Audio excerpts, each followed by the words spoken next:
Hello, hello, hello, hello, hello. Thank you and welcome back to my channel. I'm so excited that you decided to join me here today for another testimony. So today I want to share a testimony about my son.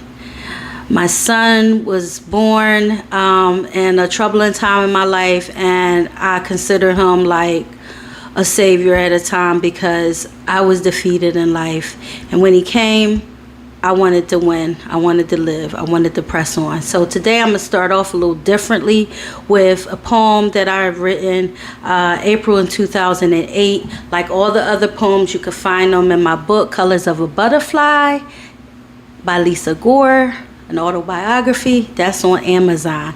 All right, so let's get into it. My only son, dedicated to Aaron Sutler Jr.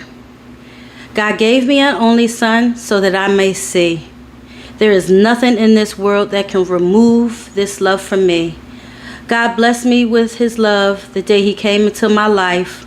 Although I did things the wrong way, he planned to make things right. God gave me an only son. Yes, he's the only one I had.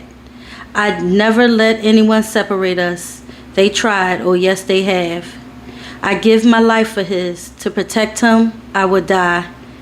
I've never known a love this deep. It often makes me cry. The second I heard his little voice, the air was filled with my tears. Blessed with a baby boy to love for all my years. A mother's love is very difficult to explain. It's deeper than any ocean and rises higher than any plane. That's the way I adore my son. I wouldn't trade him for the world. Not money, not fame, not even a baby girl. I prayed to expand my family, maybe a sister for my son. I began this talk with God because, he gets things done. I said, my Father, can you bless me? You only gave me one. I'd love to have a baby with my husband. A bigger family might be fun. God said, I allowed you to have Aaron, and pretty soon, you'll be setting him free. You do remember when he's 18, you promised to give him back to me. There is a purpose for me granting you only one son. Soon you shall see. There is something exceptional about this bond as it relates to you and me. Notice how much you love him and how you suffer if he's in pain. You try your best to protect him from hurt, harm, and shame. You desire what is best for him, and your service has no end. You are more than a loving mother. You're his comforter and his friend. Now imagine I called him home and took him away from you. Imagine I've made him pay the price for things he did not do. Imagine observing him die as tears roll down his face while the world looks upon him saying he was such a disgrace. This would slash your heart into pieces. That's your boy, your only one. Now imagine my love for you as I sacrifice my only son. Boy, oh boy. Every time I read that, I think I'm going to make it.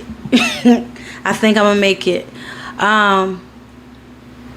So basically, I met his dad. I approached his dad. I was a young, wild teenager, 17 years old, out there in them streets. And I approached him. We got to know each other. And from the time I was 17, 18, most of 19, I wanted to be pregnant. Didn't care if I get pregnant. Was trying to get pregnant. But I didn't become pregnant.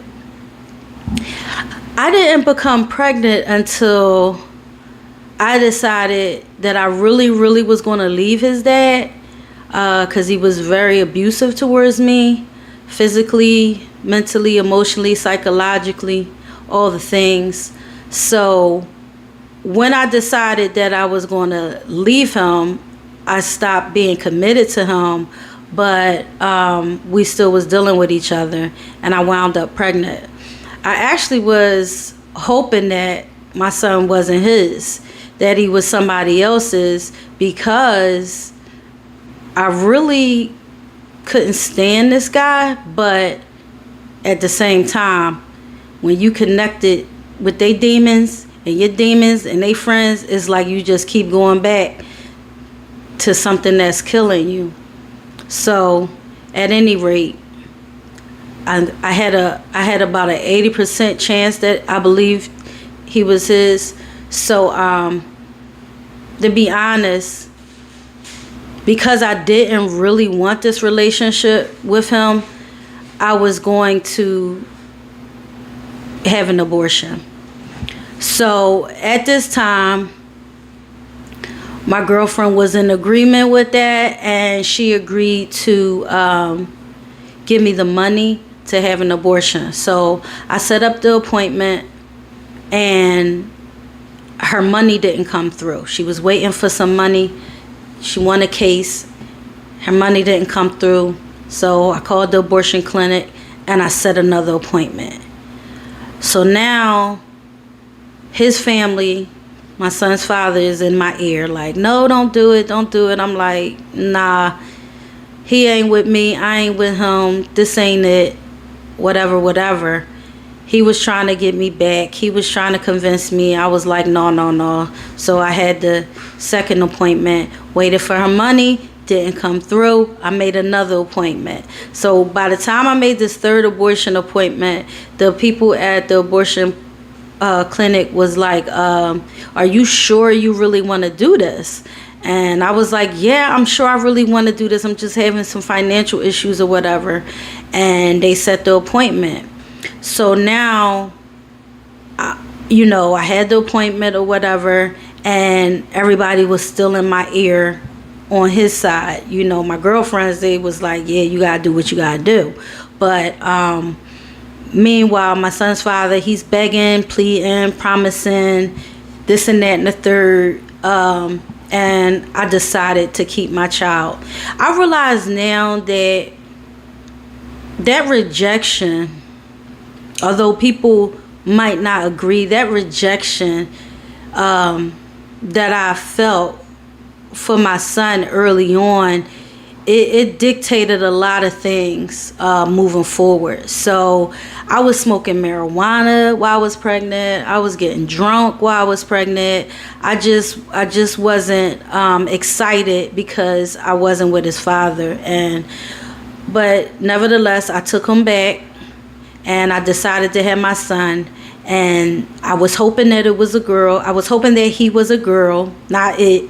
I was hoping that he was a girl. And when I went to find out the sex of my baby, my son's father was there at the time. And when we found out, I remember just crying. This is another blow of rejection for him before he even would hit the earth. So I was crying, I was mad, and he was taunting me and teasing me like, yeah, it's a boy, and I was just so devastated. And now I realize in my life why that was so devastated. I really wanted a girl because the void of a mother-daughter relationship was something I always suffered from, that I didn't get to have with my biological mother. Because she left the earth so soon. So I felt the need to reenact that, thinking it would heal me, thinking it would be a cure. And I didn't even realize back then that that's why I wanted a girl so bad. So at any rate, as you could tell by the poem, once I heard him, once I saw him, and he looked just like me, I fell in love with my son. And I knew that I had to live. I didn't need to commit suicide. I didn't need to be in these crazy relationships. I needed to get myself together, because if he was going to have a fighting chance, I had to do better and be better. I couldn't be going to the clubs, falling out drunk and high, and just having any old random person around me, doing this, that, and the third. I had to get myself together. So that was definitely one of the things that I know that God had intended for my life when he blessed me with my son. In spite of me, he blessed me with my son. So my grandmother, she did anything and everything while she was alive and well to help support me. So that was a tremendous help. My son father at the time, he was more concerned with women and selling drugs and being out there in the streets. So we didn't stay together long. When I saw that he would go out and buy himself Timbs and sneakers and do this, that, and the third with the money that he did get, and he didn't contribute, that was a real turnoff. So I was able to like really kind of like push him out for the most part of my life and press on and move on. And I was going to get my GED, but I put that aside and just started working. So I was working and taking care of my son, and that's the beginnings. So I was really like concentrating on trying to get him somebody that could be a role model. So this one guy I was engaged to, we even made it to marriage counseling. He really took pride in taking care of him with me. He would buy him clothes and everything and stuff like that, but we didn't work out.